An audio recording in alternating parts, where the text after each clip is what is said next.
L'animation, c'est à côté, ça? Il y a une animation à côté si vous voulez aller voir. Merci.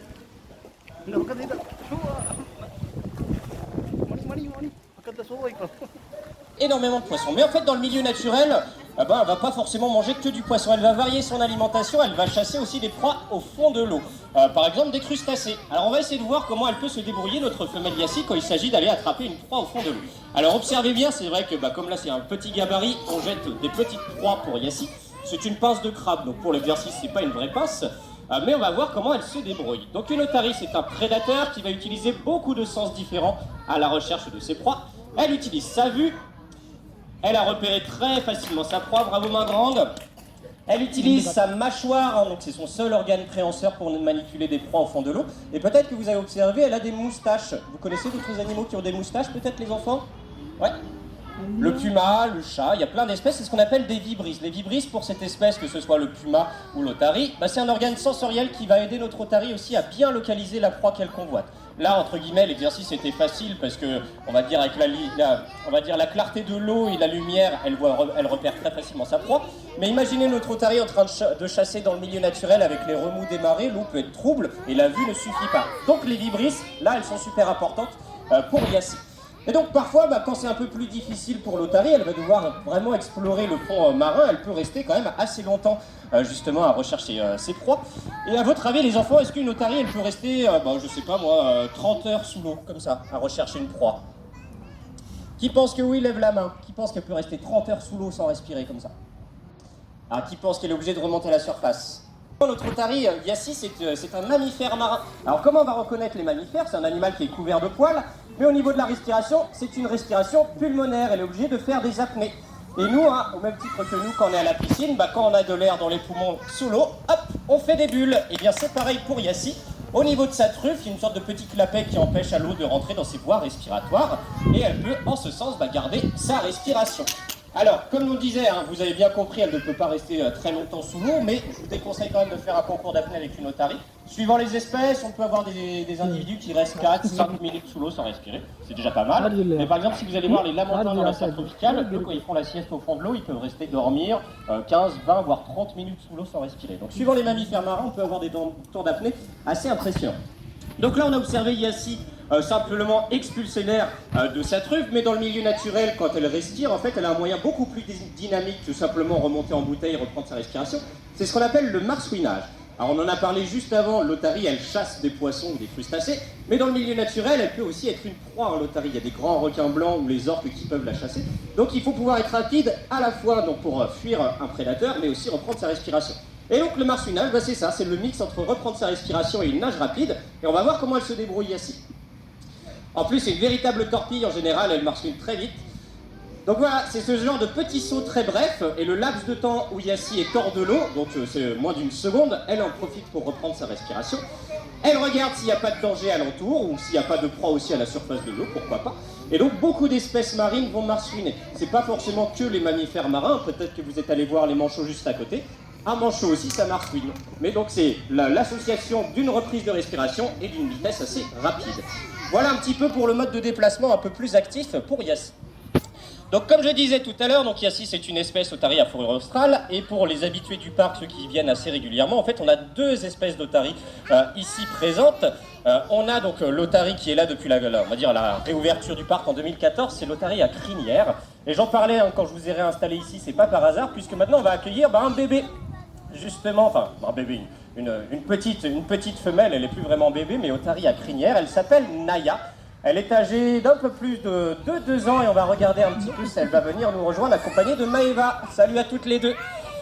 Donc là, voici un bébé d'une deuxième espèce, vous pouvez l'applaudir aussi, elle fait ses premiers pas, on va dire, en animation, c'est vraiment tout nouveau pour elle. On va la regarder d'un petit peu plus près, notre femelle Naya.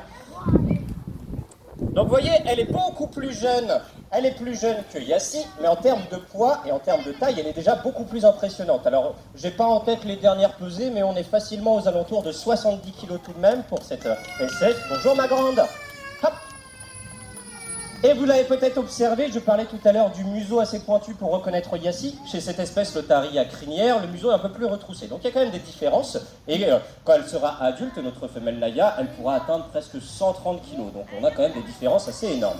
Alors si ces deux espèces sont ici dans le même bassin, C'est que tout simplement dans le milieu naturel, otaries à fourrure australe et otaries à crinière occupent aussi les mêmes régions du monde, les mêmes côtes rocheuses. Donc là, la cohabitation se passe plutôt bien. Donc voilà, gardez à l'esprit les enfants et aussi les plus grands, il y a plusieurs, quand on parle d'otaries, il y a plusieurs espèces différentes. Mais toujours quand on parle d'otaries, on a aussi parfois tendance à confondre avec un autre animal. Alors là, de toute façon, on est dans la biozone, on va dire des erreurs, des confusions, parce qu'on confond parfois les lamas avec les vigognes, les nandous avec les autruches, les manchots avec les pingouins, et les otaries, on les confond avec qui? Avec les phoques. Alors, est-ce que certains d'entre vous connaissent la différence d'ailleurs entre phoques et otaries? Parce qu'il y en a un. Ouais.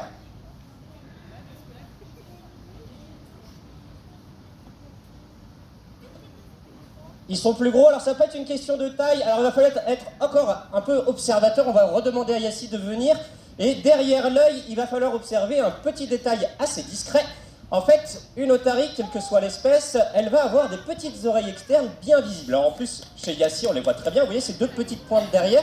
Donc une otarie, d'ailleurs le mot grec otarie ça veut dire petite oreille, eh bien toutes les espèces d'otaries vont avoir ce pavillon externe visible.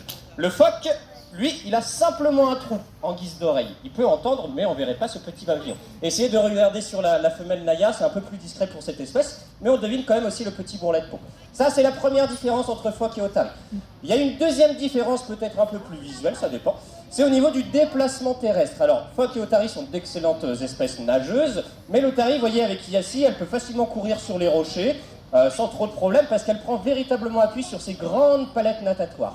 Alors que le phoque, lui, il a plus tendance à se dandiner, à ramper sur le ventre, c'est un peu moins élégant. Et donc ces grandes palettes natatoires vont donner assez de puissance à l'otarie aussi pour faire des plongeons. Et c'est ce qu'on va voir justement avec nos otaries, comment elles se débrouillent avec ces grandes nageoires pour atteindre parfois des cibles, même à l'extérieur de l'eau.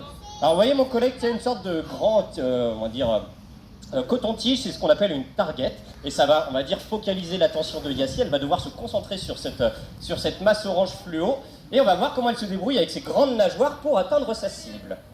Allez ma grande. Hop là, oh là là, en plus là, elle peut expulser la totalité de son corps hors de l'eau grâce à ses grandes palettes natatoires justement. Le phoque, lui, il n'est pas aussi à l'aise parce que les nageoires sont trop courtes. Donc voilà donc deux moyens bien différents. Et regardez Naya, elle aussi, qui même si elle fait presque 70 kg, elle aussi a assez de force pour sortir son corps hors de l'eau. Donc voilà les deux différences, gardez-les bien en tête, comme ça vous ne ferez plus l'erreur. Alors, on va quand même terminer aussi cette petite présentation.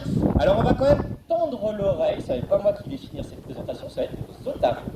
Puisqu'en fait, une otarie, c'est aussi un animal qui est social. Alors, déjà, on en parlait, il y a deux espèces qui cohabitent ensemble, et elles vont communiquer. Alors, les otaries, quand ça communique, on appelle ça un aboiement. Alors, les enfants, quand on parle d'aboiement, ça vous fait penser à quel animal?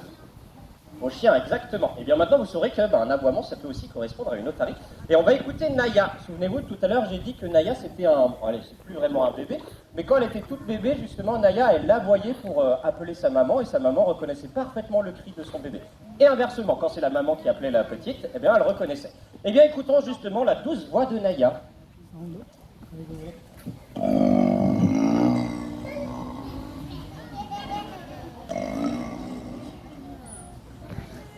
Vous avez vu, ça peut être étrange quand on n'a pas l'habitude d'entendre un cri. Bravo ma grande, en tout cas voilà, on peut l'applaudir bien fort parce qu'elle aussi, elle débute ses tout premiers pas, ses toutes premières nageoires sur le bassin pour la présentation.